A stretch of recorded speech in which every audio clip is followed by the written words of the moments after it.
loose on the club roof, sucking throat juice like it's Grey Goose. So obviously, at the end of season 3, we get this like incredible cliffhanger where the whole band just separates. And so I wanted to first ask you guys, where do we find Laszlo and Nadja at the top of season 4? Top of season 4, Laszlo is bringing up baby Colin on his own before Nadja comes to the front door, and they have their rendezvous. You find us, we've both been separated, and Laszlo has been at home and I've been off doing my thing in London town. And my main thing that I'd like the audience to know is you find Nadja in maybe the most incredible outfit she's ever worn at the top of season 4. Oh, yeah. And the doll has exact matching look, and that's the most important thing you'll need to know, really. The dress is incredible. Another important thing concerning that dress is they have such earth-shattering sex when they do meet that they go straight through the floor and into the flooded cellar underneath. And that's in the first episode. Yeah, starting off with a bang. Honestly, the exactly. It's honestly like vision board for sex life for anyone when it comes to Laszlo and Nadja. It's amazing. But you mentioned obviously baby Colin Robinson, who is just such a brilliant character. Because when you think about it, like, are babies the ultimate energy vampires? And is this Colin Robinson at his most powerful? No, I mean, that's it exactly. To have him in baby form was such a joy, even though he wasn't there. Like, I didn't do any acting with the actor that plays Mark. I mean, that is Mark. It was just little kids, and but they were fantastic. They all had dots on their heads, so they had to face the right way. Then Colin's face is then put onto their little heads, and that was sort of how it was done. That's so fascinating. Nadja, what was it like interacting with like kids like that? Oh, it was Natasia. I'm calling you Nadja already. It's so similar. It doesn't potato. Do you know what I mean? No, I think it was so fun having them, and they were honestly such little sweetheart troopers. You know, like very sweet, and like they were so brave to like come on these, like, because it is a very dark set, and you know, I forget I've got fangs in. And we're monsters essentially, and we've got like pale face paint on, and they just like rock up so confident, you know, just like chatting away, doing little like singing away, and it was just like so. It even though, you know, it wasn't baby Colin Robinson, and they did all that, you know, they've done that in post. It was like, wow, it's so funny having a child around. And I had a chainsaw in front of one of them at one point. And they weren't even in the least kind of bothered by that. It was, you know, I mean, I was more bothered by this chainsaw than they were. Extraordinary. It's like, how could your set get even more fun? And then you guys just answer that question. It's honestly unbelievable. I was wondering how you actually shot with baby Colin Robinson. So thank you for answering that. But Matt, I was also wondering, because you voice a droid in Book of Boba Fett, Star Wars. Yeah. Who's more powerful, baby Yoda or baby Colin Robinson? Baby Yoda. Baby Yoda will always be the most powerful baby in the room, I think. I agree. Even though Colin Robinson's, you know, energy vampire. He's the most boring baby in the room. But Yoda is the most powerful. I think it's pretty safe to say. According to Lazlo and Nadia, how does one rid of an energy vampire as a human? Well, I think to stop yourself being an energy vampire, I think there's some important things. You just have to just kind of notice the person who you're talking to the second their eyes begin to kind of glaze. And the second that you spot that, change subjects or pretend to be dead, just do something, you know, startling. And I think that is, you know, that will stop you from being an energy vampire. Or, you know, like try and beat them at their own game. So, you know, we've all been stuck with some energy vampires. If they're boring your socks off, then why don't you start talking about like soil erosion? Oh God, my phone went down. Yeah, start talking about soil erosion, or, you know, different types of the different ways you can make glass. Yeah, or else just just totally free, like a Zoom. Beans you can have. Yeah, Like just a Zoom. make it fun. Yeah, make I think that would be one way. It's such a joy to see you guys here IRL in real life, because I know I read, Matt, that you said that you and Natasha have a very similar sense of humor, and I can totally see that now. And your chemistry on screen is just, it's earth shattering, as you mentioned. Aww. How does having a baby now sort of affect Nadja and Laszlo's relationship? Are their parenting styles different? No, because she's far too busy with her nightclub. She's kind of given it for me to do solely, which is more interesting, because then she can concentrate on this amazing idea that is the nightclub, while he brings up this kid and sort of turns into a bit of a Simon Cowell in the process. Yeah, I mean, those two things, because they are apart, they can kind of get on with these two things, which are really sort of interesting and kind of cool ideas, I think. But, you know, it's always kind of more fun when we're together doing stuff, you know, than it is when we're not. Natasha, the nightclub is such a, I mean, this season is so highly anticipated, and the scenarios that you guys are put in are always so good that I'm always like, how could they come up with something even funnier? And when the nightclub teaser hit, I was like, let's go. What, like, if you had your own vampire nightclub, Natasha, like, what is the vampire bop?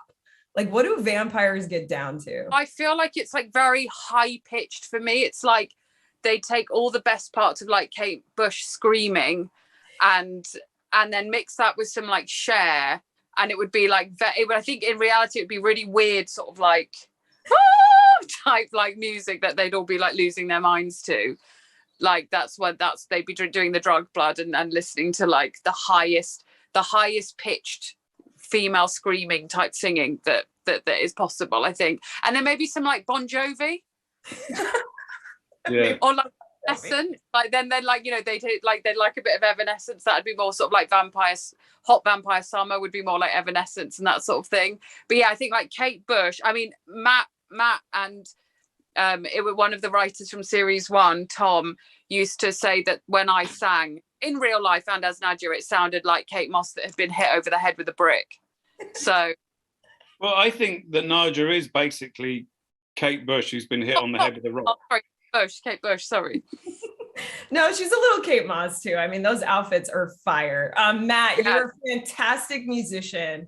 I love Take My Hand. I love Summer Sun. Like, what bop are you playing in your vampire nightclub?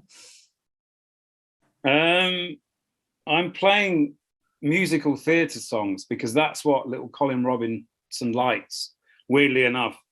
And Laszlo really doesn't. And there's a couple of times when he kind of lets loose with his own songs, but he's having to play show tunes, because that's what little Colin Robinson is into. Do you want to try and guess what mine and Matt's off-screen anthem was for series 4? I don't know if you'll be able to get it.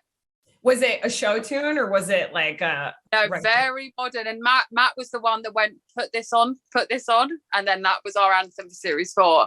It was, oh God. It was Uh-Oh by Little Mix.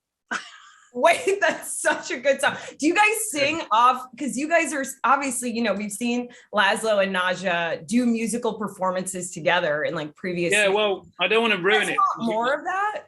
Yeah, we don't want to ruin it because you won't have got there yet, but there might be a wedding of sorts. I won't say whose it is, but we are the entertainment at that.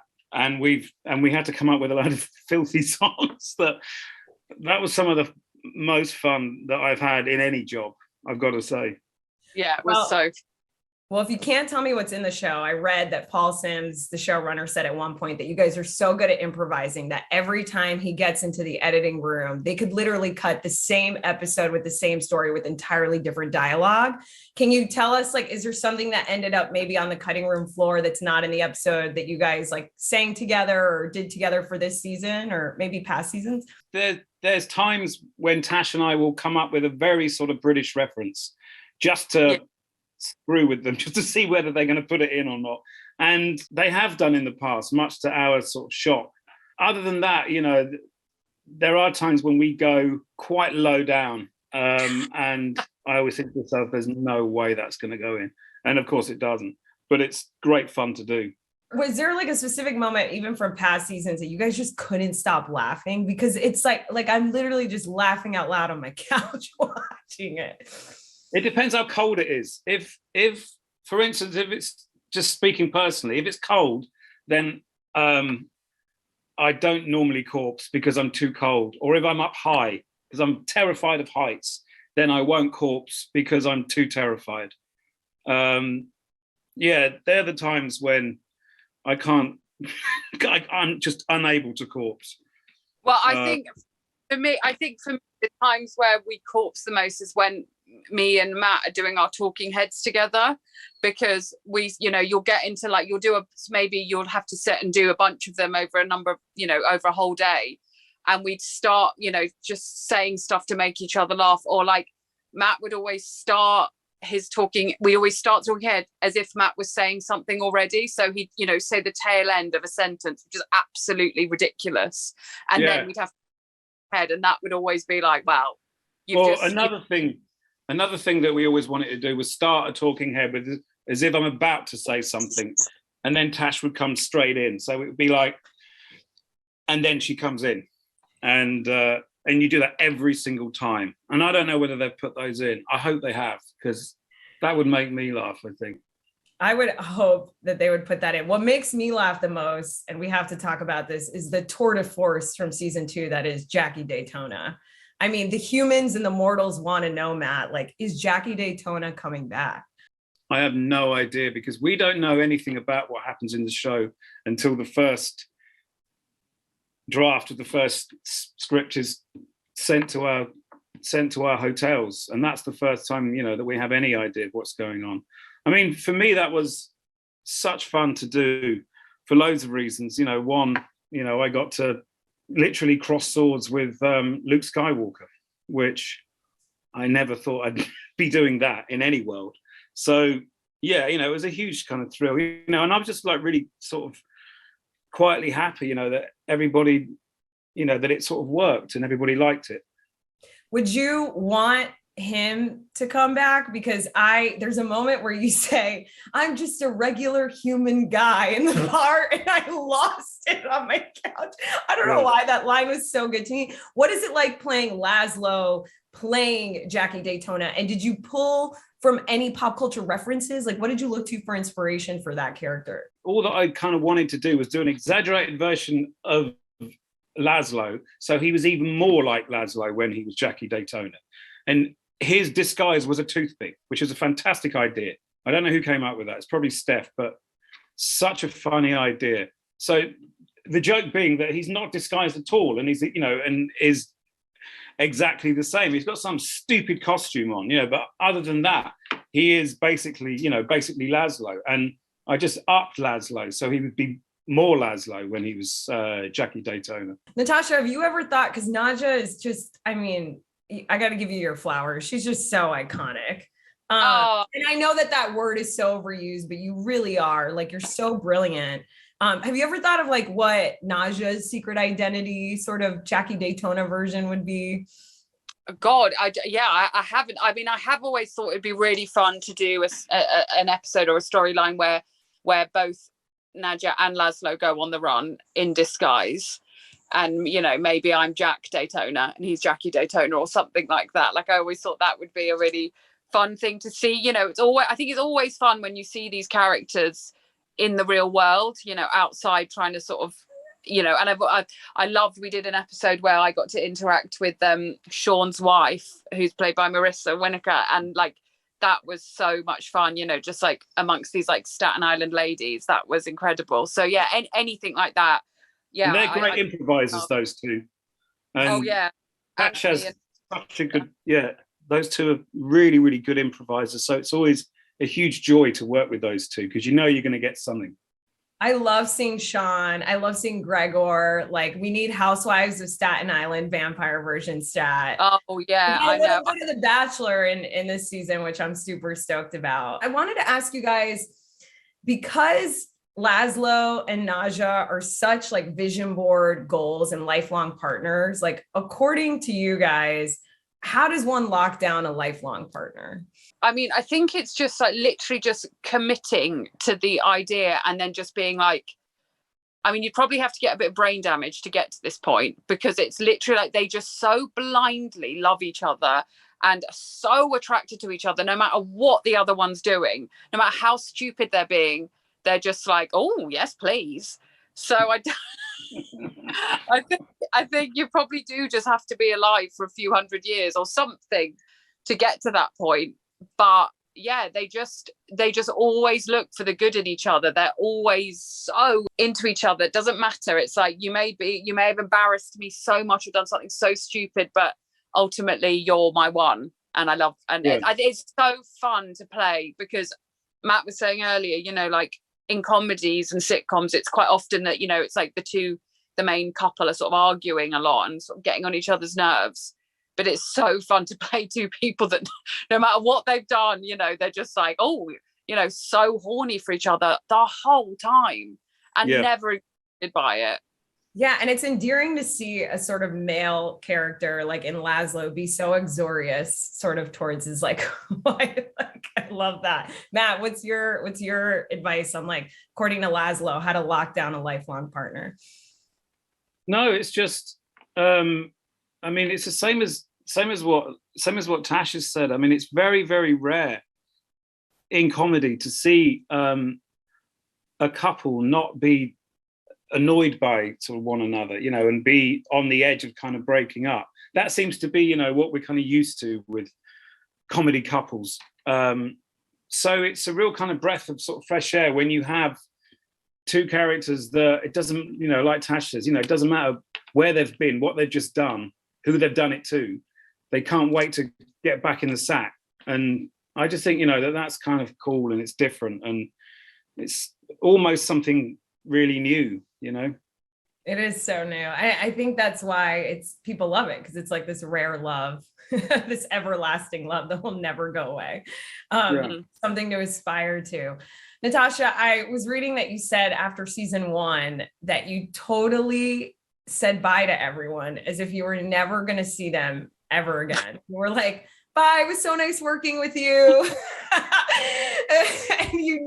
And here we are, you know, at the brink of season 4. And the show is just, it's so beloved by so many.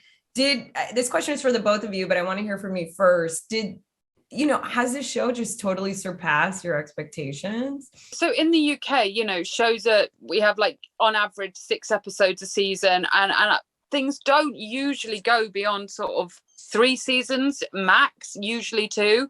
So we did 10 episodes in season 1, and I was like, well, they'll, you know, like that, there's no way they'll want more of this. Like, who was going to want more of this? So yeah, I truly was like, peace out, love ya, you're right. This is catch you on the flippity flip. And it was so I was like, oh wow, we're doing a second season. So yeah, to be at the point where we're at season 4 and, you know, we're going to be doing a season 5 and 6, it is like, yeah, it's wild. It's wild. It's so insane and lovely. And, you know, I hope people still like it and still, you know, it's still giving people what, you know, they love about it. So yeah, it's I don't know what to say. It's like 2 thumbs up, 5 out of 5 cans of popcorn. Cans of popcorn, what are we talking about? No, I mean, yeah, I mean, that's completely it. It wasn't even after the first season that I thought that. I thought that after the pilot. I remember, because we shot the pilot in Los Angeles, and I remember at the end of that thinking, right, well, this will go one or 2 ways. They'll either get on board with it, or they'll think, why the hell have they made this when that film is so good? Why would I want to watch this? And that was all that I was kind of thinking. I was thinking it'll either work or it absolutely won't. And that's the end of that. I certainly didn't think, you know, that 5 years later, going into a 5th one, you know, that was the last thing that was going through my mind back then. And you both, congratulations, of course, on the upcoming seasons, and beautiful answer. And you both have like such sort of illustrious careers. Where does What We Do in the Shadows like stand for you in your career? Well, I just think it's such an important part of what I've done, because for a couple of reasons. Artistically, because it's so sort of freeing to do. You can do whatever you want in this show. You can try whatever you want. There's no one kind of holding you back at any point. It's actually quite the opposite. They're encouraging you just to sort of try things out. And it's quite rare to be able to do that. And to be able to do that for 5 years is such a bonus. And, I'm very kind of humbled with it because, like I say, it's a rarity. And just the fact, that it's opened doors for, a bunch of other things. I mean, I've said it before, but it's a moderately successful show in the UK. I've just come back from Los Angeles, where I noticed that it was more than a moderately successful show. I don't think I'll ever do a show like this again. Like, it doesn't feel like, like sometimes you do a part in something that you think, oh, this is kind of similar to something else I've done, or, probably will do again. Whereas this show, it's like, you will never, ever, ever play a mad vampire woman who owns a nightclub, who who's like, the husband is coaching a child with the head of an adult. Like, sometimes me and Matt are on set and we're like, wait, okay, so there's the Baron, he's half a body, and then there's the sire who's like in a car. Kayvan's dressed in like American football wear. Guillermo up with a rope. Kristen looks like a nun, and Mark is like feeding, and you're like, this will never happen again. This has never happened before, and it will never happen again. So yeah, it's an unbelievably rare sort of gem of a show, and yeah, long may she reign. The show is definitely a she. Oh, 1,000%, and it's just a clear depiction of what heaven looks like. Yeah, I hope so. That's literally what you described. We obviously see you guys go to Atlantic City. So looking ahead, if you were writers of the show, what's a destination that you would love all of these characters to go to? It's so boring. I've said it before, but I'd love them to come to London or Europe, or Cyprus or Greece, somewhere in Europe, I think would be really, really fun. I just think so we're all from there. So maybe it's kind of me selfishly as an actor being like, I'd love to come here and see what it would be like to film on the streets of London and do some vampiric stuff. Because also, like London and Europe, especially England, but it's such an old country and they have so much history here. So I think it'd be really fun to play on that history and with those, with the Queen and like everything like that. I just think it would be Houses of Parliament, Big Ben, all that sort of very, very ancient stuff that we have in the UK, I think would be really fun for the vampires to sort of play on that and with that. And selfishly, it would be, really lovely that I could get all of my friends to visit the set. No, I agree with that because it makes absolute sense. Because like Tash says, they're all, the sort of leading characters are all from Europe. So for them to go back home, I mean, because the reason why they're in Staten Island is because they don't want to go back home. So to basically face their peers, is always going to be fun, I think. Guillermo is such an icon to me. But because Nadja and Laszlo don't have familiars, is there someone in the world, whether it's a celebrity or public figure or just someone in your life that you would love to be your character's familiar? Well, they have had familiars, but they just kill them. They can't be trusted to have a familiar. But Tash and I was saying the other day that when Haley Joel Osment, when he came on set, he would be such a perfect familiar. Yeah, but he was an amazing familiar, but he's got zombie. What happened to him again? He was a zombie. We took him to Benny, and Benny turned him into a zombie. Oh, yeah. Everyone can come back. Yeah, exactly. Yeah, he was great. I mean, personally, on a very selfish, unrealistic level, I'd love someone like Catherine O'Hara or RuPaul or Cher to come and be. Elon Musk. Elon Musk would be he'd be a good familiar. Elon Musk could buy the Vampiric Council, and that'll be. Yeah. No. He's got to come to us with no money. That's true. My search for a new wife has not been going so great. I am not a creep. I'm just a very ancient warrior who wishes to marry you. Come back! Whoops. The end of the last season ends on like a major cliffhanger. The band, breaks up. So I feel like it's important to sort of set the stage for everybody at home. Where do we find Guillermo and Nandor at the top of season 4? Well, a whole year's gone by and they've been separated. And Guillermo has gone to London with Nadja, and she's been with the council there. And while there, he's discovered himself and discovered new abilities that he didn't know he had, and asking himself questions. And then we find ourselves back at the house, and we meet up again with Nandor, who's on a worldwide tour. And then we find that we are now dealing with an infant, baby Colin, and we pick up there. Kayvan, where do we find Nandor at the top of this season? Unsurprisingly, back in the house with everyone else. But he's gone on his kind of eat, pray, love journey and come back none the wiser, I'd say, which is pretty Nandor of him.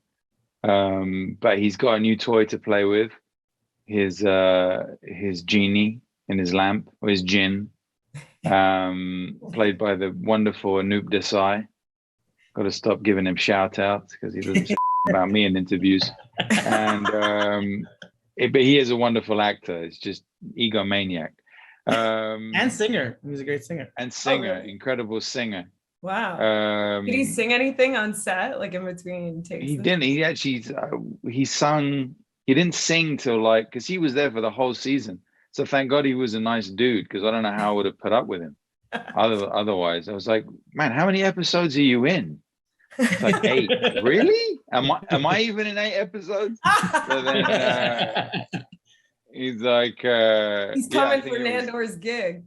It's coming for Nando's gig. No, he's not gonna have it. But he basically he was in American Idol for a bit. He got pretty far on American Idol. And then, he started singing one night, late at night. I think we'd had a few beverages. I think we were at Natasia's apartment or something. And he just picks up one of her hairbrushes and starts singing. And it's amazing. And we're just like, this is incredible, man. And he finishes singing, man. We're all cheering. I was like, you could have done that 10 weeks ago, man. I would have been nicer to you. But, Harvey, when you say, I don't want to give anything away, but in that first episode, when the djinn is there and you're like, you can't say that, Nandor says something, I died laughing. Oh yeah. It was so good. So Kayvan, what I especially love so much about like the start of this season is I actually used to work on The Bachelor, and we get to see Nandor sort of play The Bachelor in a way. I was wondering, what is Nandor's type? that's a very good question. I mean, I don't even know. I don't think anyone does. He doesn't even know. But I guess that's good that he doesn't know, because he keeps trying new types, I mean, I guess everyone has a type. I think he's coming to the realization that his type is, Harvey Guillen flavored, perhaps. Whatever flavor Guillermo might be, I don't know. Harvey's blushing right now. Spicy nut. No, it's natural rouge that I have. It is. From Guillermo's perspective, Harvey, what do you think Nandor's type is? Like, what type of partner does Nandor need? I mean, someone who can tolerate all his, he just goes on adventures all the time and changes his mind about things easily. Someone who's patient with him and his needs, because I feel like Nandor has gotten everything he's wanted. He's pillaged villages. he's taken over, but he's a real softie, so he needs to be cuddled and needs to be and sometimes babied, in a way where it's someone who is there every beck and call, but also someone with a good heart, because he kind of wears his heart in his sleeve. Nandor's so loving when he is in love. I remember when he got Gail and just completely was smitten by her, and a little bit of a jealousy from Guillermo in that moment, just aim it at her head when they're playing kickball. But the idea that he's a lover, you know, as much as he's a fighter, he's a warrior, but he is a lover. And I feel like he needs to have someone who reflects that for him. I was actually reading a really interesting thing that you said, Kayvan, that Nandor actually wears his hair like on the side of his face to sort of portray like his insecurity and how he is sort of hiding. And I thought that was like really interesting to read, even though I selfishly would love to see Nandor just rock the man bun always. So I was talking to Matt and Natasha, and they told me that there's a wedding this season. And I was wondering what you guys could tell me about that. Like, is Nandor getting married? I would love to tell you all about that. However, I think that comes under spoiler alert. And I don't want to be the one to start spoiling things and alerting people to, you know, spoiled things. I don't know. Can we mention the wedding? I think we announced it at FYC. Laszlo and Guillermo get married. Oh my God.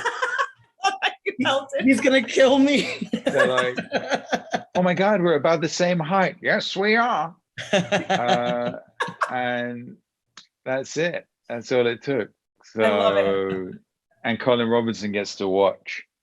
Oh, Colin Robinson, just the most brilliant character on television. Kayvan, I love that you just slipped into Laszlo's voice. I was wondering, because you really are truly so brilliant in Nandor. Have you ever slipped into Nandor's accent in real life? And like, did it ever come out in a sort of unexpected situation? Well, during sex, you mean? No, I did not mean that.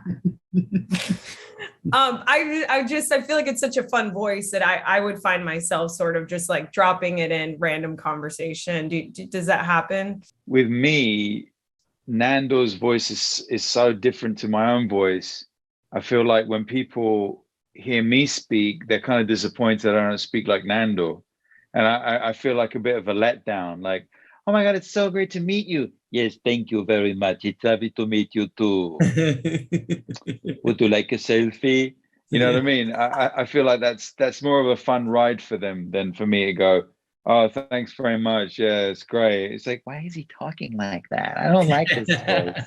I like the Nandor voice. You're not my voice. Well, you can't have it. What? But yeah, it does feel like that because everyone, like, you know, Guillermo sounds like Harvey and Matt sounds like Jackie Daytona and Natasia kind of sounds like Nadja, you know, just maybe a bit less of a Greek accent, but it's same, you know, she still has that register. And, you know, of course, Mark sounds like Colin, sounds like Mark, sounds like Colin. I would say Mark sounds the closest to, I mean, I would also say, like for me, like I don't talk like in Guillermo's level all the time. So when people meet me, I'm like literally, they're like, because Guillermo talks with the soft voice, you know, he talks soft spoken.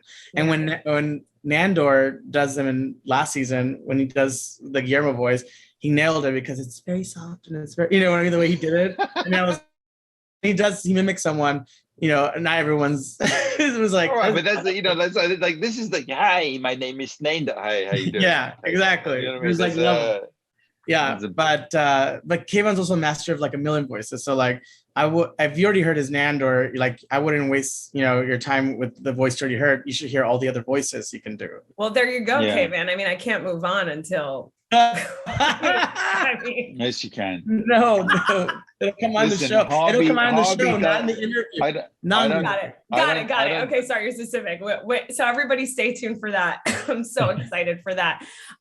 What is also really exciting about this upcoming season is the vampire nightclub. And I know that Guillermo is obviously, you know, vampire slayer extraordinaire. He's also like extraordinary bodyguard. I was wondering, Harvey, like, is Guillermo the bouncer to the, not is he, but like, how would Guillermo be as a bouncer? How would he fare as a bouncer of a nightclub?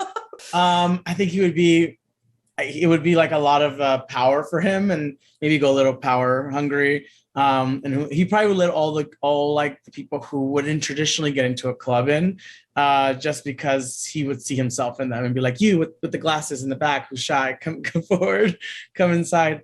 But he does get a position at the nightclub this season that he asked for, which may or could be part of a master plan.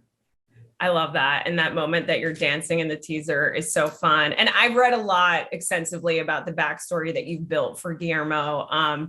So I could totally see him sort of just letting in, you know, the underdog and not like the cool, popular kids. You, Harvey, I just want to say as a Latina, like it truly means so much to me in the most genuine way, because I know that a lot of roles that you've auditioned for weren't written for you, and you've really made people rethink what characters should be and look like. And even having authentic buñuelos in the scene where, you know, you're shooting Guillermo with his mom. And I know that you were making them right up until the camera started. And I wanted to know what from your authenticity in your life were you able to bring into Guillermo season 4? Because I know he's sort of becoming more and more, I don't want to say you, but you're sort of really crafting him to be like this awesome, unique badass. Well, thank you. I mean, thank you. That means a lot. Just because we could say it till we're blue in the face, but representation matters, and it matters to be seen, and it matters to feel seen. And so even down to the buñuelos where I couldn't live with myself knowing that there was like a different type of buñuelo, because there's different kinds, you know, there's different countries that do buñuelos. Oh, I know. Yeah. And so when it was on script, it wasn't specific that it was a Mexican buñuelo. So we had, you know, our prop master, who's amazing and fantastic, just Googled it and was like buñuelos. And the first ones that came up were like from South America. And they were not the same shape and form of a Mexican buñuelo. So when we're shooting that scene, I just remember that I was like, what are those? And they're like, they're buñuelos. I was like, we would never have those in the Mexican household. Like, that's not what we were. So we were like, just get flour tortillas, get some sugar, some oil. And we were like in the kitchen, literally up until the minute. I was like, yeah, just let them dry, put the cinnamon, because it matters. And people noticed them in the background that they were the right buñuelos. Yeah. No one else would have cared. No one else would have been like, oh yeah, whatever, it's in the background. Yeah. But no, you're a hero. For sure.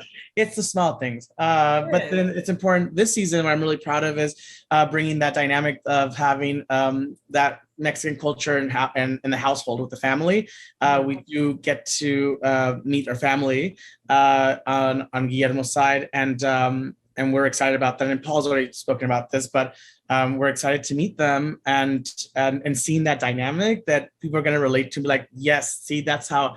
Because exactly when you meet his mom and the way that he says "ama" to his mom, and people were like, I say ama, and like no one knows that because it's hard to describe to someone who doesn't, because if you Google translate mom, it's madre, you know, and no one says, and sometimes if you're being serious, like madre mia, you know, but like, you know, you say ama, it's like it's a term of endearment, you know, so it's like ama. And so that was something that was so subtle, but people picked up on. So you'll see a lot of more of those little things verbally sprinkled in, which make me happy for the audience to see. It makes me so I'm Dominican, so I get it, because our empanadas are pastelitos, and because I'm from the Caribbean, I'm just waiting for Walter Mercado to make an appearance. Oh my God, Walter Mercado! How epic would that That be? was so epic. He could be a wizard. He could be a wizard. He wasn't. Honestly, Harvey, let's make it happen. Let's make it happen. Yeah. If Guillermo finally became a vampire, how would it sort of change the dynamic between Guillermo and Nandor? I'd love to hear from both of you, because obviously everyone's sort of like, you know, wanting to know. I mean, be a vampire. How would it change the dynamic? I mean, Kayvan, what do you think? Like, how would that play out? If what? If the dynamic was... if Guillermo became a vampire and we were face to face with each other, how would that dynamic work? I was when you said you were Dominican, I remembered that I'd done a film in Dominican Republic, and I got introduced to Brugal Leyenda. Yes, which is like drink, man.